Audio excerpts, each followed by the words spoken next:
চলে আসলাম Apple canyon park. তো Apple river canyon park এরকম কিছু একটা নাম। তো ট্রেকিং করতেছি, হালকা ট্রেকিং করে হাঁপাই গেছি।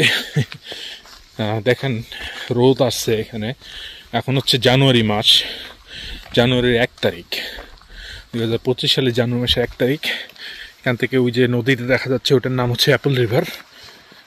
তো এখানে সুন্দর একটা পার্ক আছে অ্যান্ড ট্রেকিংয়ের জায়গা আছে, ক্যাম্পিংয়ের জায়গাটা আছে সুন্দর।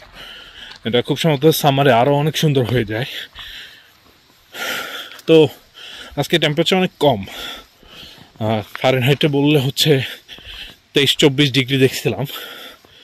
তার মানে সেলসিয়াসে হচ্ছে আপনার 0 ডিগ্রি নিচে। রোদ আছে কিন্তু রোদে কোনো তাপ নাই। তো ঠান্ডার প্রকোপ বেশ ভালোই বোঝা যায় এই সময় বাইরে আসলে। আপনার রোদ থাকবে কিন্তু রোদে কোনো উত্তাপ থাকবে না। তো এই তো ট্রেকিং করতেছি, একটু হাইকিং করতেছি আর কি। ট্রেকিং বলা যাবে না, হাইকিং। এখান থেকে সুন্দর নিচের নদীটা দেখা যাচ্ছে, ওই যে ওই নদীটা দেখা যাচ্ছে। ওই পাশেও আরেকটা ট্রেইল আছে যেটাকে বলে সানসেট ট্রেইল। ওখান থেকে আবার সানসেট দেখা যায় খুব সুন্দরভাবে। তো দেখি একটু হাঁটাহাঁটি করি, আপনারাও দেখতে থাকেন।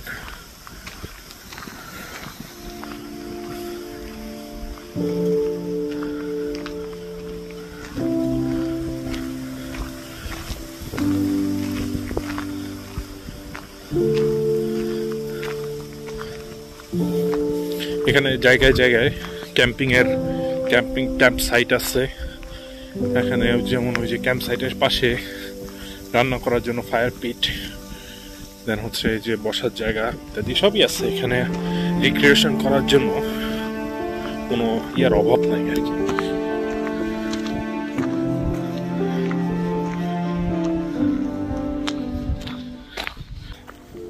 তো প্রিমরোজ ট্রেইল, এই ট্রেইলটার আরো সামনে কি আছে দেখা যাচ্ছে। তো এখানে প্রেইরি এস্টেট, প্রেইরি প্ল্যান্টের কথা বলা আছে। এখানে বেশ কিছু ট্রেইল আছে। অ্যান্ড দেন এখান থেকে একটা অবজারভেশন ডেক রয়েছে। এখান থেকে আপনি চাইলে নিচে দেখতে পারেন, সুন্দর নদীটা দেখা যাচ্ছে। পুরো পার্কটার একটা ওভারভিউ মোটামুটি পাওয়া যায়। তো এখানে আমেরিকানরা মানে লেজার কিভাবে ভালোভাবে পালন করতে জানে সেটাকে আর্টের পর্যায়ে নিয়ে গেছে। আমি আগেও একবার বলেছি। অ্যান্ড বিভিন্ন সিজনে তারা এই জিনিসটা খুব ভালো ইউটিলাইজ করে। যেখানেই যত রকম প্রকৃতি আছে, বন জঙ্গল, সেটাকে তারা মানে লেজার অ্যাক্টিভিটি করার জন্য উপযুক্ত বানিয়ে দিয়েছে।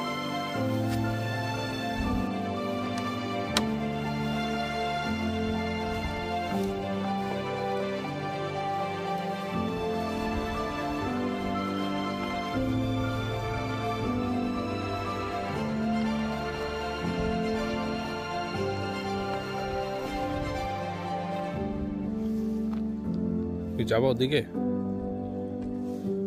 হ্যাঁ। তো এই পার্কটার অন্য একটা সাইডে আসলাম। এখান থেকে বিভিন্ন সাইড দেখা যাচ্ছে। এদিকেও কিছু ট্রেইল আছে, এদিকেও ট্রেইল আছে। এক্সপোজ লাইমস্টোনগুলো দেখা যাচ্ছে, খুব ইন্টারেস্টিং। জিওলজিস্ট হিসেবে যারা ইন্টারেস্টেড তারা আর কি এখানেও খুব মজা পাবে। অ্যান্ড দেন খুব সুন্দর করে সাজাইছে আর কি এই পাশটা। এবং এই পাশে একটা যেমন এক্সপোজ লাইমস্টোন আছে, লাইমস্টোনের একটা মানে পাথর টাইপের একটা ইয়ে আছে আর কি। উঠতে পারলে মজা হইতো আর কি, হয়তো উপর থেকে দেখা যেত। ওটা এখানে বসারও জায়গা আছে। দেন হচ্ছে এই তো নদী, খাড়ির টাইপের। অ্যান্ড দেন হচ্ছে এই রিভারটার নামই হচ্ছে অ্যাপল রিভার। কাছাকাছি চলে আসলাম। এখান থেকে অনেকে মাছ টাছ ধরে এসে। এখন শীতকালে মাছ পাওয়া যায় কিনা কে জানে। ফিশিং করলে এখানে এসে ফিশিং করা যায়। দেন সেই মাছ এখানেই আপনি রান্না করে খেতে পারবেন। আর প্লেসটাও আছে, খুব ইন্টারেস্টিং। ওই ট্রেলটা ধরে হেঁটেছিলাম এর আগে। কত বছর পুরাতন কে জানে। এই লাইমস্টোনগুলো কত হাজার বছর ধরে মানে আস্তে আস্তে জমা হয়েছে লেয়ারে লেয়ারে। এবং এই হিস্ট্রি খুবই ইন্টারেস্টিং যে আসলে এই পৃথিবীর বয়স যে আসলে কত পুরাতন, আমরা তার তুলনায় কিছুই না। হয়তো একটা সময় এখানে একটা সভ্যতা ছিল, এখানে মানুষজন বাস করত, এখন এখানে মানুষজন থাকে না, মানুষজনের সভ্যতা অন্য জায়গায় চলে গেছে। এবং এটা একটা এভার চেঞ্জিং একটা মানে লাইফ আর কি, মানুষ সবার জন্যই। তো লাইমস্টোনগুলো এখানে রয়ে গেছে কিছু। সো এই লাইমস্টোন কোনো জায়গায় হয়তো হয়ে গেছে, সয়েল জমে গেছে, এই লাইমস্টোনটা এখানে রয়ে গেছে। আর মানে হচ্ছে হয়তো ইরোশন হয়ে টয়ে কিছুটা মাটি জমা হয়েছে, যেমন ওই যে ওখানে লাইমস্টোন দেখা যাচ্ছে, তার উপরে মাটি জমা হয়েছে একটা লেয়ার। আবার এখানে লাইমস্টোন আছে, কোনো কারণে কোনো একভাবে হয়তো পাহাড় ধস বা কিছু একটা কারণে এই জায়গাটায় একটা নিচু জায়গা সৃষ্টি হয়েছে, যেখান থেকে পানিটা বয়ে যাচ্ছে আর কি। হতে পারে নদীটা আরও উপরে ছিল, আস্তে আস্তে নদীটার উচ্চতা নিচে নেমে গেছে। এই যে দুই পাশে পাহাড়, এই দুই পাশে পাহাড়ের মাঝখান দিয়ে এই নদী, এর পাশে একটু স্নো জমে আছে, ইস হয়ে আছে ঠান্ডার কারণে।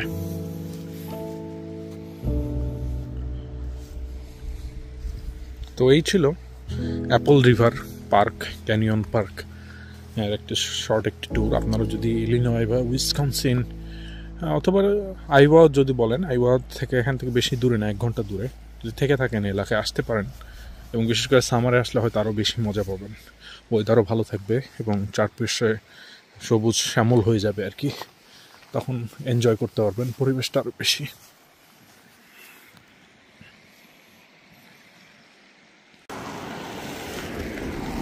তো যেটা বলতেছিলাম, এই জায়গাটা একটা হিস্ট্রিক একটা প্লেস, কাইন্ড অফ হিস্ট্রিক, মানে হয়তো 500-700 বছর পুরাতন হিস্ট্রি না, বাট অ্যাটলিস্ট 200-300 বছরের পুরাতন হিস্ট্রি আছে।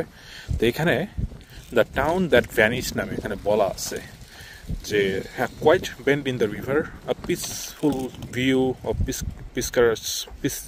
পিকচারাস ক্যানিয়ন ক্লিফ। ঠান্ডায় মুখ জড়িয়ে যাচ্ছে। It's hard to imagine, but this was once the site of bustling frontier town. Millville, Illinois, had only a brief glimpse of prosperity before it faded and vanished, washed away by the waters of the Apple River. So এখানে হিস্ট্রিটা বলা আছে, আমি একটা ছবি তুলে নিই, but এটা হয়তো অনলাইনেও পাওয়া যাবে। বাট খুবই ইন্টারেস্টিং যে হিস্ট্রি, এই জায়গাতে একটা শহর ছিল এবং এই মানে এই নদীর পাড় ধরে ওই দিকে এখন কিছু বিল্ডিং আছে, এদিকটাতেও হয়তো। তো ওই শহরের নাম ছিল মিলভিল, ইলিনয় অঙ্গরাজি মিলভিল নামে একটা শহর ছিল। ভিলা মানে তো ভিল মানে গ্রাম, মিল মানে এখানে হয়তো আপনার আটা ময়দার মিল ছিল আর কি এরকম। তো এখানে কোনো একটা কারণে 1820-র দিকে এটার স্টার্ট, অ্যান্ড দেন বেশ কিছুদিন এখানে একটা টাউন সেটেলমেন্ট হয়, সেটেলাররা আসে, পোস্ট অফিস হয়, সব কিছুই হয়। বাট যেটার সময় হয় যে আগে তো মানুষ নদীতে আসা যাওয়া করতো, সেই নদীটাও মানে পিউরিয়া থেকে এই পর্যন্ত ওদের একটা কানেকশন ছিল। বাট একটা সময় যখন রেল ব্রিজ হয়ে গেল, কানেকশন, এই বুমটা হওয়ার একটা কারণ হচ্ছে এখানে হচ্ছে ছিল লেড মাইন ছিল, আচ্ছা শব্দের জন্য বলা যাচ্ছে না। তো এখানে লেড মাইন ছিল, লেড মাইনিংয়ের জন্য এই এলাকা বিখ্যাত ছিল একটা সময়। যাই হোক, পরে একটা সময় যেখানে হয় যে এইখানে রেল লাইন বিল্ড হয়, বা রেল লাইনটা এই জায়গা থেকে আর একটু দূরে বিল্ড হওয়ার কারণে এই প্লেসটা থেকে আপনার কারণ একরকম পতিত হয়ে যায়, অবহেলিত হয়ে যায়। এবং এরপরে যেটা হয় যে একটা বন্যা হয়, বন্যায় এই গ্রামের ম্যাক্সিমাম বিল্ডিং ভবন ধসে যায় আর কি। সো তারপরে আর এটা রিবিল্ড করা হয় নাই, ইতিহাসের পাতা থেকে মুছে যায় এই গ্রামটি। তো খুবই ইন্টারেস্টিং এই কথাটা চিন্তা করলে যে আমরা মানুষ আসলে একটা বাড়ির জন্য, একটা গাড়ির জন্য, একটা দুনিয়াবী সম্পদের জন্য কত কিছু না করি, কিন্তু তার কোনো আসলে গ্যারান্টি নাই কবে কি হয়ে যায়। একটা বন্যা আসবে, একটা প্রাকৃতিক দুর্যোগ আসবে, একটা কিছু হবে, সব ধুলে মিশে যাবে। এবং কিছুদিন আগে এটাই হয়েছে, ফ্লোরিডার হাজার হাজার বাড়ি ধুলায় মিশে গেছে বন্যার পানিতে। কি বলে, ঝড় হয়েছে, ঝড়ের সব চলে গেছে, তাই না? তো এরকম মানে এটা আসলে কিছু বলার নাই। এরকম এই রাস্তা দিয়ে ড্রাইভ করলে দেখা যায় অনেক সময় যে অনেক পরিত্যক্ত বাড়ি, পুরাতন বাড়ি, যেগুলো হয়তো 100 বছর পুরাতন না। হ্যাঁ, অনেক সিটি এরকম হয়েছে, অ্যান্ড আবার অনেক সিটি ফেডেড আউট হয়ে গেছে, হ্যাঁ, ধুলোয় মিশে গেছে, একদম মাটির সাথে মিশে গেছে। এই সময় এক সময় সভ্যতা ছিল, খুব বেশি দিন আগের কথা না, 200 বছর আগের কথা। এখন সেই 200 বছর আগের সেই কোনো চিহ্নই নাই। আজকে আমরা যেখানে বাড়ি ঘর করব 200 বছর পরে বলেন, 50-100 বছর পরেই তার কোনো চিহ্ন থাকবে না। তো এগুলো করে আসলে লাভটা কী, তাই না? সো এইসব দুনিয়াবি জিনিসের পিছনে আমরা যদি না দৌড়ে জাস্ট সামগ্রিক কল্যাণের কথা ভাবি, নিজের কল্যাণের কথা ভাবি, সামগ্রিক কল্যাণ, সবার কল্যাণের কথা ভাবি, তাহলে কিন্তু আপনার সবার জন্যই ভালো, রাইট? তো যাই হোক, জ্ঞান দেওয়ার চেষ্টা করলাম। বাট আমি যেটা ভাবছিলাম যে হ্যাঁ, এখানে একটা সভ্যতা ছিল, টাউন ছিল, এবং যেটা আসলে হারিয়ে গেছে, ঠিক সেটাই হয়েছে। এটা আসলে এখানে একটা ছোটোখাটো টাউন ছিল, একটা সময় নদীর পানিতে বিলীন হয়ে গেছে, এবং এটাই সত্য। আমরা সবাই একসময় নদীর পানি বলেন, এই মাটিতে বলেন, বিলীন হয়ে যাব, কারো কোনো অস্তিত্ব থাকবে না। বন্ধুরা, আসছি হচ্ছে stage coach event centre, Apple river stage coach event centre. তো স্টেজ কোচ জিনিসটা একটা সময় এখানকার মেইন পরিবহনের মাধ্যম ছিল। তো আজকে মিউজিয়ামটা বন্ধ, এখানে খুব সম্ভবত একটা museum and then event centre আছে। এই যে রাস্তাটা দেখতে পাচ্ছেন না, এই রাস্তাটা দিয়ে একটা সময় সেই 1800 সালের দিকে ঘোড়ায় যেই সব গাড়ি চলে, যে ঘোড়া বাহিত স্টেজ কোচ, সেগুলো চলতো। এখন আর নাই, সবই হিস্ট্রি। রিজার্ভ করার জন্য এদের এখানে ইভেন্ট সেন্টার টেন্টার খুলে রাখছে। তো আজকে এই যে আমরা যেমন গাড়ি টাড়ি চালাই, এটাও একটা সময় হিস্ট্রি হয়ে যাবে, নতুন কোনো ট্রান্সপোর্টেশন মোড চলে আসবে, অ্যান্ড আমরাও একটা সময় গিয়ে হয়ে যাব যে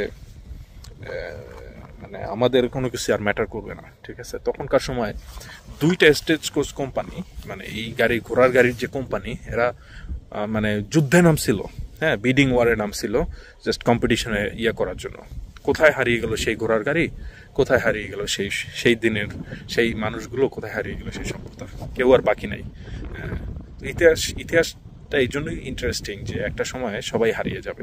তো বারবার এই কথাই বলতেছি যে এই মেসেজটা দেওয়ার জন্য যে just you shouldn't care too much about everything. তো বন্ধুরা, এই একটা শহরের মধ্যে দিয়ে ড্রাইভ করতেছি, শহরটার নাম হচ্ছে অ্যাপল রিভার। তো এই কাছাকাছি, তো এইটা একটু রিসেন্ট ডেভেলপমেন্ট মনে হচ্ছে দেখে, Apple river business district what not. তো দেখাও শহরটা, এখানে একটা গির্জা আছে, ওই আর একটা গির্জা। বাড়িগুলোর অবস্থা দেখছেন কি পুরাতন। তার মানে এখানে একটা সময় একটা সভ্যতা ছিল, একটা ছিল।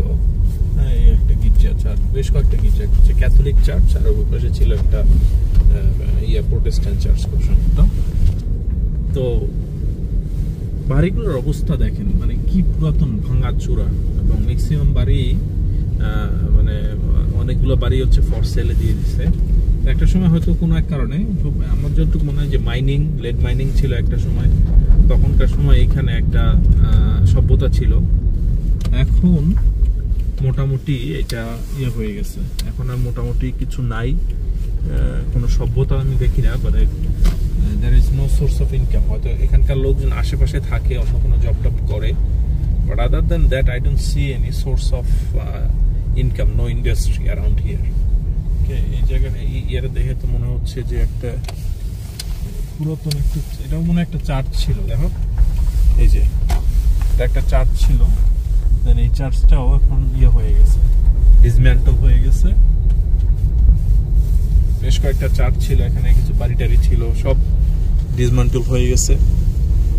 ড্যাডস ওয়ার্কশপ, এই একটা বাড়ি কি পুরাতন। হ্যাঁ, আপনারা যারা আমেরিকা দেখে চিন্তা করেন যে ও আমেরিকা, ও মাই গড, কত সেক্সি। হ্যাঁ, আমেরিকা সেই আমেরিকার কিন্তু একটা বিরাট অংশ এরকম। এটা দেখতে এই যে মসজিদের মতো লাগে না, মাইক থাকে, এরা হয়তো এখানকার সাইরেন দেওয়ার একটা সিস্টেম আর কি, সাইরেন দেওয়া লাগে, সাইরেন দেওয়ার জন্য। তো এই যে এই রেল রোডটা স্থাপনার পর থেকে, রেল রোডটা যখন স্থাপনা করেছিল, তো এর আগে যে শহরটা দেখেছিলাম মিলভিল, সেই মিলভিলে রেল রোডটা স্থাপন না করে এইখানে স্থাপন করে। এখানে যেমন একটা পোস্ট অফিস আছে এদের, তো পোস্ট অফিস থাকা মানে এদের একটা সভ্যতা থাকা। এইটা হচ্ছে পুরাতন টাউন, পুরাতন পার্ট অফ দ্য টাউন আর কি। সো এই রেল লাইনটার কারণে এই টাউনটা এখানে এস্টাবলিশড হয়, যতটুকু আমি আন্দাজ করতে পারতেছি। বাট ওভারঅল এই টাউনটা মোটামুটি, আগে এখানে একটা স্টেজ কোচ ট্রেল ছিল, আগে এখান থেকে স্টেজ কোচ যাইতো, ঘোড়ার গাড়ি যাইতো, আর এখন সেই ঘোড়ার গাড়ি আর যায় না। এখন এই জিনিসটা পুরোটাই হচ্ছে এই এই রেল লাইনের উপরে ভিত্তি করে একটা সময় এখানে সভ্যতা গড়ে উঠেছিল। এখন সেটা মানে রেল লাইন তো ঠিক আছে, কিন্তু এই রেল গাড়ি এখানে আর থামে না। একটা সময় থামতো, এখন আর থামে না। এখানে কোনো স্টেশন নাই, কারণ এখানকার লোকজন আর রেলগাড়ি ইউজ করে না আসার জন্য, মানুষজন গাড়ি ইউজ করে। তো এখন হচ্ছে আপনার ট্রাক রুট হয়ে গেছে, এমনি রাস্তা হয়ে গেছে। তো মানে সভ্যতার ইয়েটা চেঞ্জ হয়ে গেছে, ডাইনামিকটা চেঞ্জ হয়ে গেছে। তো এরকমই একটা সময় সে স্টেজ কোচ ট্রেল দিয়ে মানুষজন আসা যাওয়া করতো, তার পাশে একটা শহর হলো, তারপরে এই যে রেল লাইন হলো, তার পাশে শহরটা হলো, অ্যান্ড দেন এটাও একটা সময় গিয়ে হারিয়ে গেল। তো খুব ইন্টারেস্টিং একটা পার্সপেক্টিভ আর কি।